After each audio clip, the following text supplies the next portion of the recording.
6 నెలలు కాచి కాపాడి 7వ నెలలో ప్రవేశపెట్టిన మన యేసయ్య ఈ 7వ నెల వాగ్దానము తండ్రి యొక్కయు కుమారుని యొక్కయు పరిశుద్ధాత్మ నామములో ఈ నెల వాగ్దానము, జూలై నెల వాగ్దానము, నీకు విరోధముగా రూపింపబడిన ఏ ఆయుధమును వర్ధిల్లదు.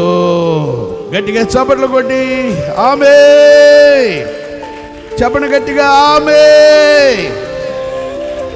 దేవుడు ఈ వాగ్దానము ఈ నెలలో మన పక్షంగా, మన కుటుంబాల పక్షంగా, వ్యాపారాల పక్షంగా, బిడ్డల పక్షంగా నెరవేర్చునుగాక.